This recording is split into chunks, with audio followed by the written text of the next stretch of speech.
नमस्कार दोस्तों, welcome to our YouTube channel reignite studies. तो हम स्टार्ट कर रहे हैं आज हमारी पॉलिटी सीरीज़ की क्लास 10th का, जिसके अंदर हम आपको एक्सप्लेन करके बताएंगे government of India act 1919 and the government of India act 1935 के बारे में। इससे पिछली क्लासेस में हमने स्टार्टिंग में इंडियन पॉलिटी से रिलेटेड बेसिक टर्मिनोलॉजीज़ को एक्सप्लेन किया था। उसके बाद हमने historical evolution of Indian constitution को स्टार्ट किया था, जिसमें हम गवर्नमेंट ऑफ इंडिया एक्ट 1990 तक 1909 जो इंडियन काउंसिल एक्ट था वहां तक हम करा चुके हैं। आज की क्लास में हम गवर्नमेंट ऑफ इंडिया एक्ट 1919 और गवर्नमेंट ऑफ इंडिया एक्ट 1935 कराएंगे। जिन भी स्टूडेंट ने पिछली क्लास नहीं देखी है वो आई बटन पे जाके दोबारा से या क्लासेस को देख सकते हैं जो पीछे की क्लासेस हुई हैं। तो आइए शुरू करते हैं आज के इस वीडियो लेक्चर को। तो सबसे पहले हम बात करते हैं गवर्नमेंट ऑफ इंडिया एक्ट 1919 की। देखिए, ये वो फेज था जिस टाइम पे गांधी जी जो थे वो इंडिया आ चुके थे, राइट।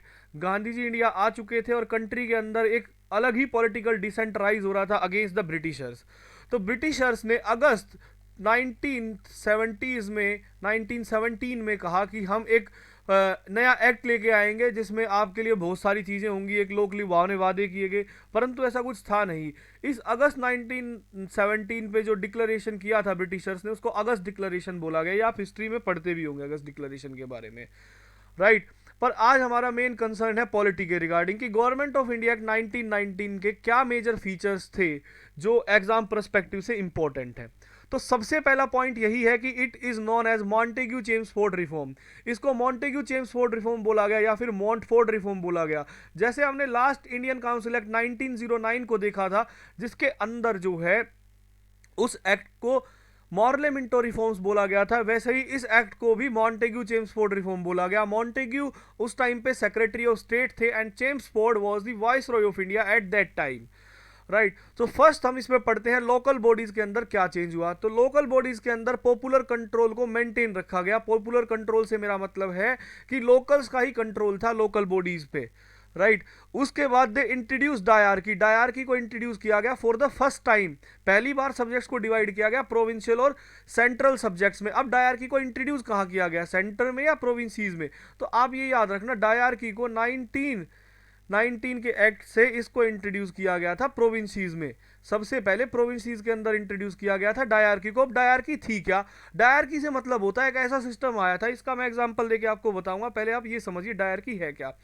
डायरकी के अंदर दो सब्जेक्ट्स में डिवाइड कर दिया गया था चीजों को। एक तो थे रिजर्व सब्जेक्ट, राइट, एक तो थे रिजर्व सब्जेक्ट और दूसरे थे ट्रांसफर्ड सब्जेक्ट।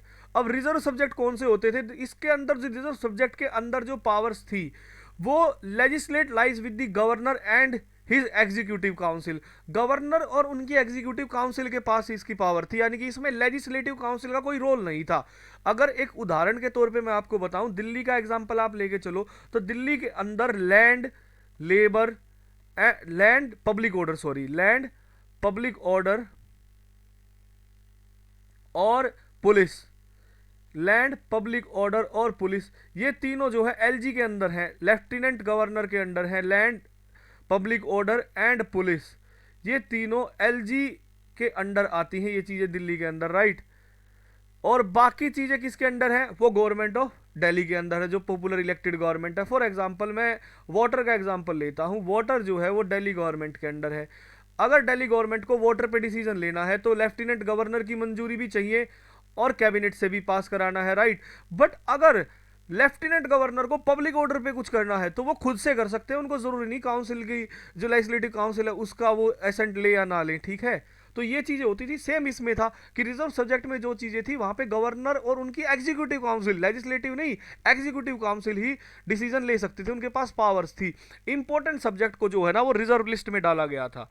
फिर बात आती है ट्रांसफर्ड सब्जेक्ट की। ट्रांसफर्ड सब्जेक्ट वो होते थे जहां पे governor aid and advice, minister की एड एंड एडवाइस पे वर्क करेंगे, राइट। उसको बोला गया ट्रांसफर्ड सब्जेक्ट। कुछ इस तरह से डिजाइन थी। फॉर एग्जांपल एग्रीकल्चर को तो डाल दिया था ट्रांसफर्ड सब्जेक्ट में और इरिगेशन को डाला गया था रिजर्व सब्जेक्ट में।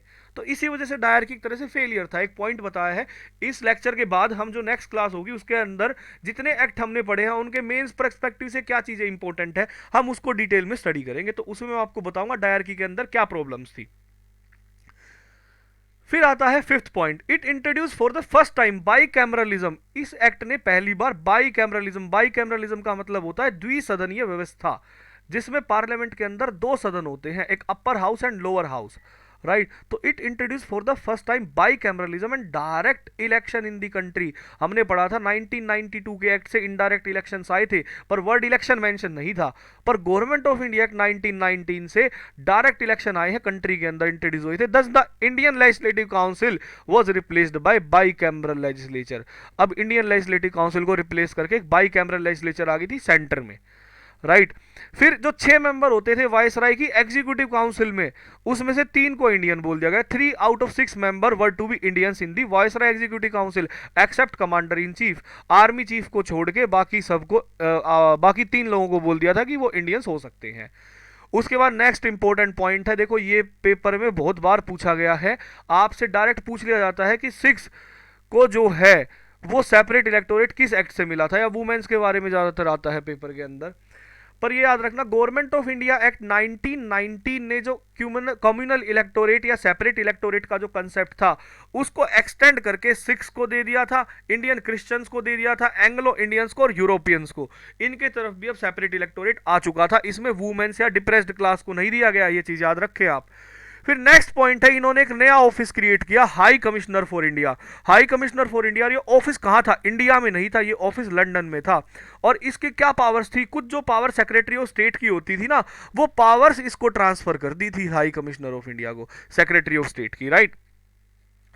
उसके बाद नेक्स्ट पॉइंट है, it provide establishment of central public service commission. इस एक्ट से सेंट्रल पब्लिक सर्विस कमीशन बनाया। इन्होंने कहा कि एक सेंट्रल पब्लिक सर्विस कमीशन बनना चाहिए, जिसको 1926 में इंस्टैब्लिश किया गया। और इस एक्ट से ही पहली बार प्रोविंशियल बजट को सेपरेट किया गया था सेंट्रल बजट से, यानी कि इससे पहले सेंट्रल बजट के अंदर ही प्रोविंसीज का बजट आता था, बट अब क्या था कि प्रोविंशियल बजट भी अलग हो गया है सेंट्रल बजट से, राइट। गवर्नमेंट ऑफ इंडिया 1919 के द्वारा किया गया ये कार्य। उसके बाद लास्ट पॉइंट इसके अंदर ये है कि इस एक्ट ने ये कहा कि हर 10 साल में, 10 साल के अंदर 10 साल में हम एक कमीशन लेके आएंगे, स्टैट्यूटरी कमीशन, जो इंक्वायर करेगा इस एक्ट की वर्किंग को, कि इस एक्ट ने कितना कार्य किया। इसके बाद फिर 3 कमीशन आते हैं, मूडीमैन कमीशन, एक हंटर कमीशन, हंटर कमीशन एक एजुकेशन से भी है और इधर भी है, राइट। और एक आता है साइमन कमीशन। ये तीनों कमीशन आप हिस्ट्री में पढ़ेंगे। अब हम चलते हैं नेक्स्ट एक्ट पे, government of India act 1935। Indian constitution को कार्बन कॉपी बोला जाता है इस एक्ट का, right. Indian constitution is carbon copy of government of India act 1935। It is the lengthiest act, सबसे बड़ा एक्ट यही था अब तक, ठीक, सबसे लेंथी एक्ट यही था अब तक का, government of India act 1935। It provide for the establishment of an all India federation. इसने एक क्या कहा कि एक ऑल इंडिया फेडरेशन बनाई जाएगी, जिसके अंदर प्रोविंसीज भी होंगे और प्रिंसली स्टेट्स भी, वो एक यूनिट का काम करेंगे। इसने पावर्स को फर्स्ट टाइम डिवाइड किया सेंट्रल और प्रोविंसीज के बीच, तो 3 लिस्ट बनाई गई। तो लिस्ट का जो कंसेप्ट है ना फेडरल लिस्ट का, वो इसी एक्ट से आया है। इन लिस्ट में क्या था? फेडरल लिस्ट थी, प्रोविंशियल लिस्ट थी और कॉन्करेंट लिस्ट थी। फेडरल लिस्ट के अंदर अगर आप स्टेट पीसीएस या किसी एसएससी एग्जाम की प्रिपरेशन कर रहे हैं तो आपको ये नंबर्स इंपॉर्टेंट हो जाते हैं कि फेडरल लिस्ट के अंदर 59 आइटम्स थे, प्रोविंशियल लिस्ट के अंदर 54 आइटम्स थे और कॉन्करेंट लिस्ट के अंदर भी 54 आइटम्स थे। अब बात करते हैं नेक्स्ट, 2018 में यहां से क्वेश्चन आया है, यूपीएससी ने पूछा है 2018 में, राइट। रेजिडरी पावर्स जो थी, जो पावर फेडरल, प्रोविंशियल और कॉन्करेंट लिस्ट में मेंशन नहीं है कोई वर्किंग एरिया, तो उन पावर्स को रेजिडरी पावर्स बोला जाता है। रेजिडरी पावर्स जो थी वो गवर्नर जनरल को प्रोवाइड की गई। अब देखो इसमें ध्यान ये रखना है, आपकी फेमस पॉलिटी की बुक लक्ष्मीकांत के अंदर वॉइसरॉय लिखा है, but viceroy was incorrect, right. ये पावर्स जो थी ये गवर्नर जनरल को दी थी। ये 2018 में यूपीएससी का ऑप्शन गवर्नर जनरल था और आंसर भी गवर्नर जनरल है। इस चीज को आपको याद रखना है आगे से, ठीक। उसके बाद नेक्स्ट पॉइंट है, it abolish the dyarchy in the province, और डायरकी को अबॉलिश करके वहां पे प्रोविंशियल ऑटोनॉमी डाल दी गई थी और डायरकी को ना सेंटर में ले आए, बट सेंटर में वो एग्जिस्टेंस में कभी नहीं आई, ठीक। तो इतना ज्यादा इंपॉर्टेंट नहीं है ये पॉइंट। बाई कैमरलिज्म 6 प्रोविंसीज में लेके आए, 11 प्रोविंसीज में से 6 प्रोविंसीज में बाई कैमरल यानी कि द्विसदनीय व्यवस्था आई। वो कौन कौन से स्टेट थे जहां पे बाई कैमरलिज्म आया? तो Bengal, Bombay, Madras, Bihar, Assam and united province. United province आज का उत्तर प्रदेश है, यूपी, ठीक। अब इस एक्ट ने सेपरेट इलेक्टोरेट को एक्सटेंड कर दिया डिप्रेस्ड क्लास के लिए, वुमेन्स के लिए, मोस्ट इंपॉर्टेंट, वुमेन के लिए और लेबर के लिए, राइट, इन तीनों के लिए separate electorate government of India 1935 से आया। इन्होंने फ्रेंचाइज मताधिकार का जो व्यवस्था थी उसमें और लोगों को लेके आए, इसने मत का जो अधिकार था वो और लोगों को दिया। तो अबाउट 10% ऑफ पॉपुलेशन के पास ना वोटिंग राइट थे, प्रॉपर्टी वगैरह और एजुकेशन के बेसिस पे मिलते थे उस टाइम पे वोटिंग राइट्स। तो 10% पॉपुलेशन हैज वोटिंग राइट। और इन्होंने इसके साथ साथ आरबीआई की स्टैब्लिशमेंट की भी बात गवर्नमेंट ऑफ इंडिया 1935 ने की। तो आरबीआई एक्ट आता है, आरबीआई एक्ट 1934 है, ये चीज याद रखनी है, आप पजल मत हो जाना, आरबीआई एक्ट 1934 है, बात इसी एक्ट के अंदर की गई थी, ठीक, एक्ट पहले लेके आ गए थे, to control the currency and credit in the country. उसके बाद it provide the establishment of a federal court, federal court बनाएंगे कहाँ, 1937 में बनेगी, और कहाँ बनेगी, न्यू दिल्ली में। तो न्यू दिल्ली में जो आज सुप्रीम कोर्ट है ना वो फेडरल कोर्ट है, जबकि रेगुलेटिंग एक्ट के अंदर हमने एक सुप्रीम कोर्ट पढ़ी थी वो कैलकटा में थी, उसको क्राउन्स कोर्ट भी बोला जाता था, रेगुलेटिंग एक्ट ऑफ 1773 में। जिनको नहीं पता वो एक बार फिर से फर्स्ट वीडियो पे जाके देख सकते हैं, फर्स्ट नहीं शायद फोर्थ लेक्चर है हमारे प्लेलिस्ट के अंदर, आप उस पर जाके देख सकते हैं फिर से रेगुलेटिंग एक्ट ऑफ 1773 के बारे में। उसके साथ साथ इन्होंने एक फेडरल पब्लिक सर्विस कमीशन बनाया, जो कि असिस्ट उसके साथ साथ होंगे provincial public service commission and joint public service commission for 2 और more provinces. Joint public service commission होंगे 2 या 2 से ज़्यादा प्रोविंसेस के लिए।